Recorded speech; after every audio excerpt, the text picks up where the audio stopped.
13 dias, que com certeza para os que os fizeram, né?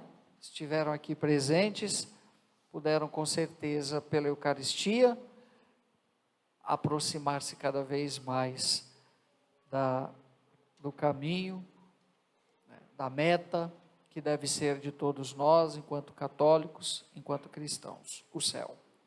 Muito bem, o Evangelho ele é muito claro para nós, quando nos apresenta que o chamado de Deus deve ser um chamado pelo qual nós não devemos pensar no salário.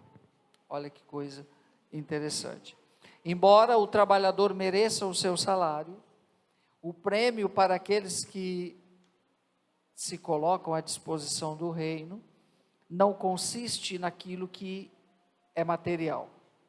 Por isso que Jesus pede àqueles que foram chamados que sejam desprendidos.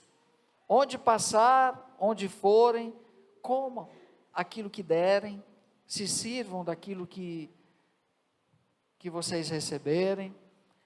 Naquela casa que você estiver, permaneça, coma do que tiver. O discípulo vai ser sempre aquele que vai estar desprendido. E quem são os discípulos hoje? Santo Antônio? Não, somos nós os discípulos.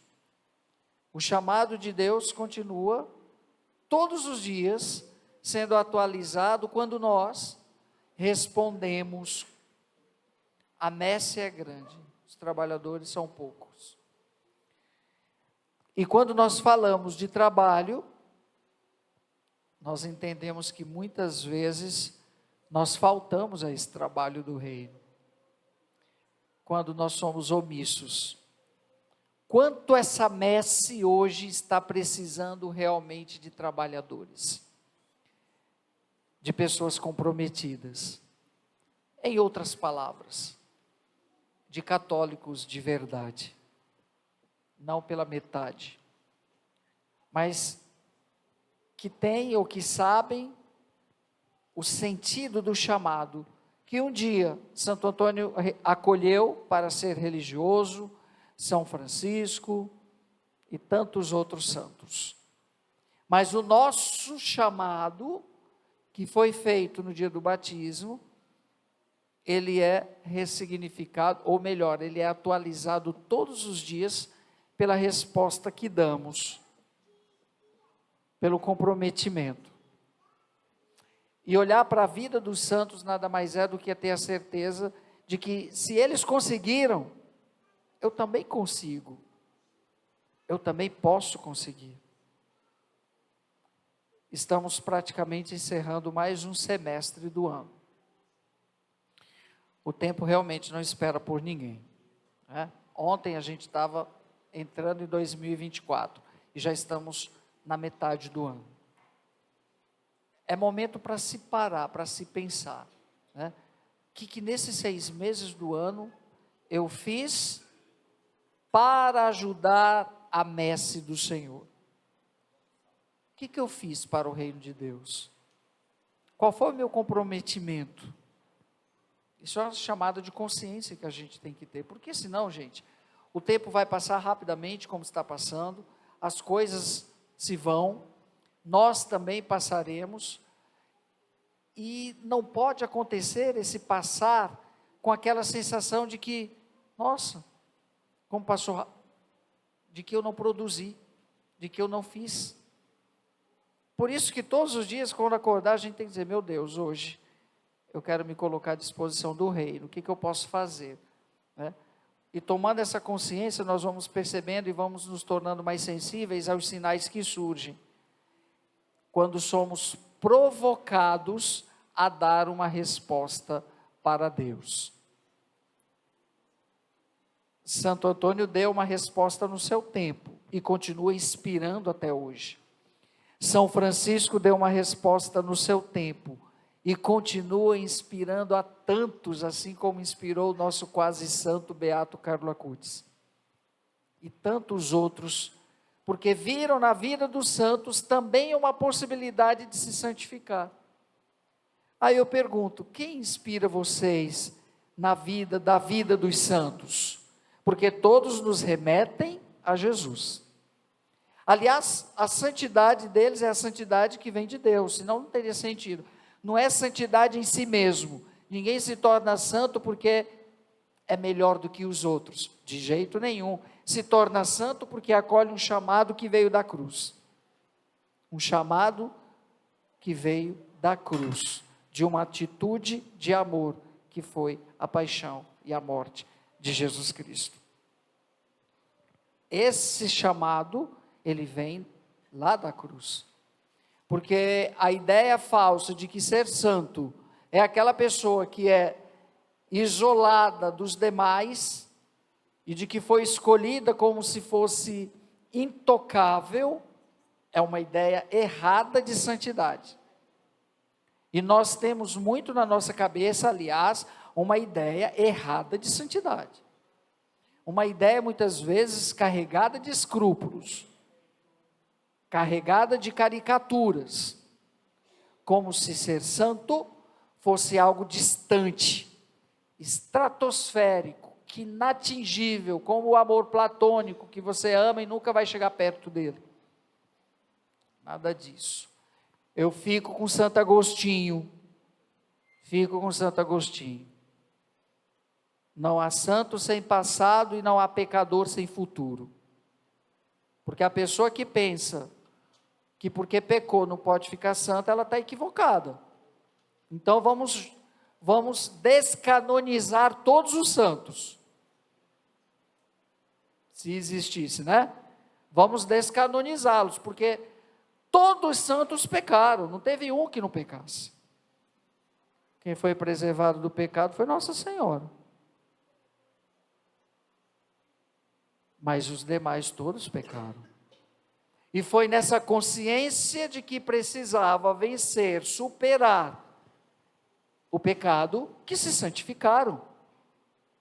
Porque senão, as pessoas vão começar a assumir uma postura meio puritana, de intocável, uma ideia caricata de que para ser santo tem que ser assim, tem que andar assim, tem que se vestir assim, tem que comer assim.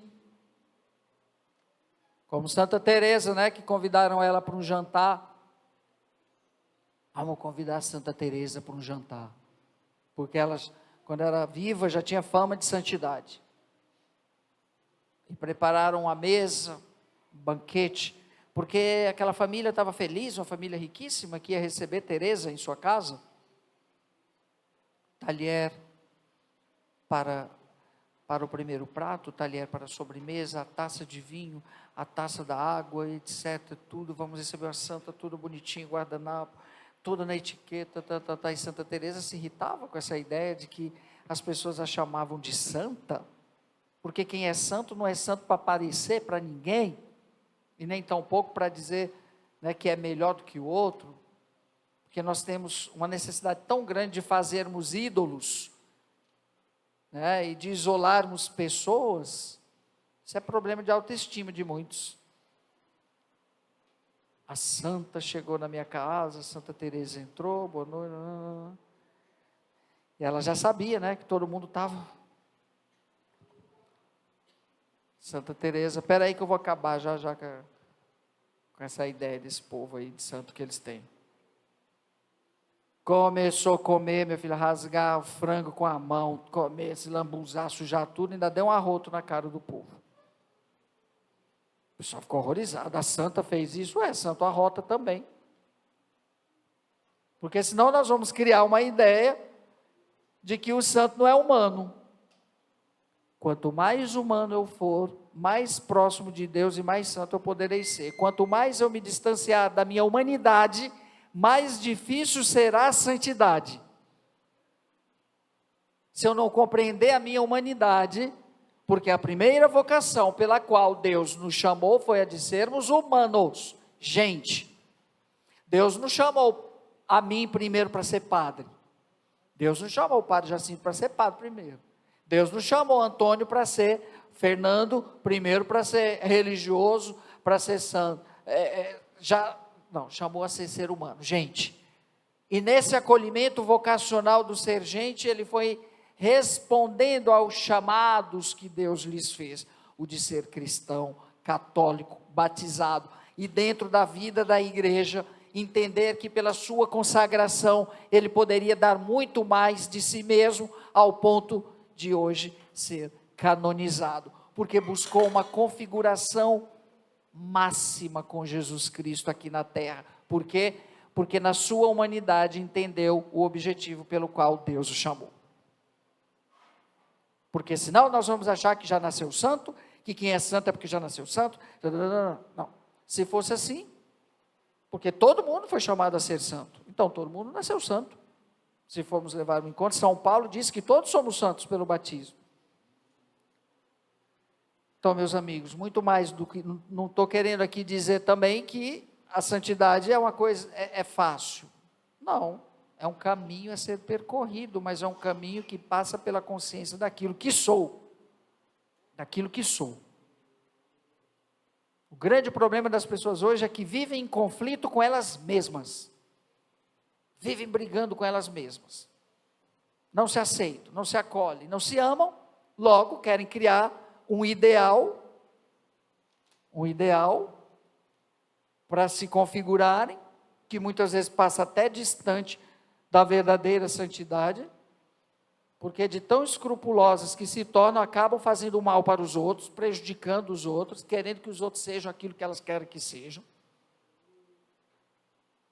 O caminho a igreja já nos dá. E esse caminho ele é abraçado na liberdade. Nunca nenhum santo impôs ao outro um modo de vida, mas deu testemunho para que os outros se inspirassem.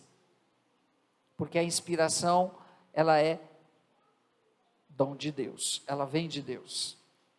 Então assim foi com Antônio, Fernando que assumiu Antônio, o nome de Antônio, assim foi Francisco, assim foi Santa Teresinha, e assim tantos outros. E por que não também nós? Mas é preciso, antes de tudo, ter essa consciência que o chamado de Deus tem a sua raiz na cruz.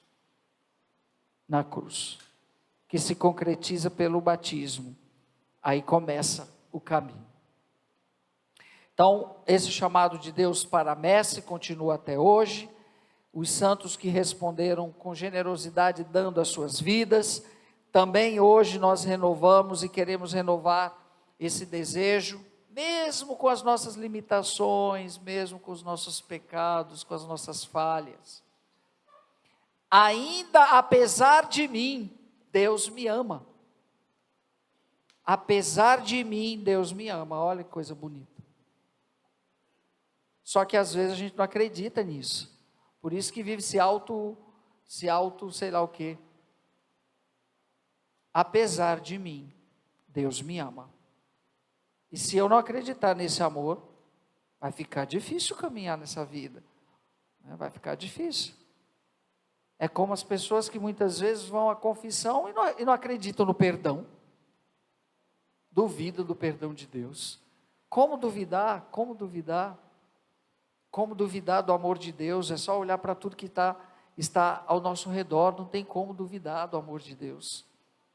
Não tem como, gente. Só se for muito incrédulo mesmo. Então pensamos a Santo Antônio nesse dia de hoje, que interceda pela nossa paróquia, Nossa Senhora dos Remédios, pelo nosso trabalho, pela nossa missão enquanto paróquia, pelas pastorais da nossa paróquia, por cada membro integrado nas nossas pastorais, pelos nossos coordenadores, por cada um que estão aí lutando no dia a dia, nesse discipulado, com carinho, com generosidade, nesses 13 dias, quanto envolvimento, que Santo Antônio olhe por todos nós, os padres que aqui vieram, diáconos, Padre Jacinto, nosso vigário, enfim, cada um contribuiu com generosidade do seu jeito. Por isso que nós somos comunidade. Comunidade é isso, comunidade, comum. Todos estão em função do mesmo objetivo. Ninguém é maior do que ninguém, mas existem funções que o tornam, dentro de um processo, de uma condição hierárquica, responsáveis pelas situações, pelas funções. E a comunidade que entende isso é muito bonito. A nossa paróquia é muito abençoada pelas 7 comunidades que tem.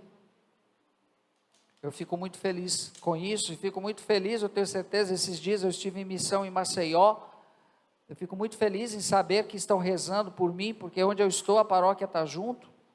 Me entristeceria se ficassem falando mal que o padre está viajando, passeando. Acredito que não falem isso, porque se falar, pode ter certeza que Deus vai retribuir a maldade. Mas é missão, né? Porque às vezes pode, né? E às vezes quem fala mal é os de dentro de casa, né? Pior ainda. Mas o mais importante de tudo é que Deus sabe tudo, vê tudo. E é por isso que somos comunidade.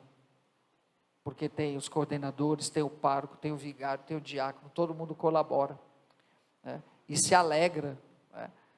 E se alegra com a missão que a nossa paróquia desenvolve, além de Ladário, na minha pessoa, além de Ladário, né? A missão da paróquia se estende, porque o pároco vai, e a paróquia vai junto, né? Vai junto. Ele representa a sua paróquia. Assim, cada um, quando sai em missão, a paróquia está indo junto também. Que coisa boa, que coisa bonita. E ver as diversas realidades de Brasil e do mundo afora, a gente percebe, poxa, como a igreja é bela. Como a igreja é bela. Como a igreja é de Deus mesmo, né? Que riqueza que é a igreja católica. Que cada porçãozinha dela, pelo mundo, pelos vilarejos, pelos lugares. E todas elas buscando melhor inspiração, que são nos seus padroeiros. Cada lugar tem seu padroeiro. Isso é tão bonito. Ou seja, os santos continuam nos inspirando a melhor vivermos o ser católico nos tempos de hoje. Graças a Deus, porque no dia que tirarmos o santo, não vai sobrar muita coisa, né? Porque se ninguém consegue nem mais enxergar Jesus Cristo, os santos nos apontam para Ele. Os santos nos apontam para Ele. Por isso que nós não devemos parar neles, mas eles nos mostram esse caminho, eles nos provocam a todo instante a sermos de Jesus Cristo. Esse é o sentido da santidade dos santos. É porque buscaram a configuração com Cristo e nos estimulam a também viver essa configuração.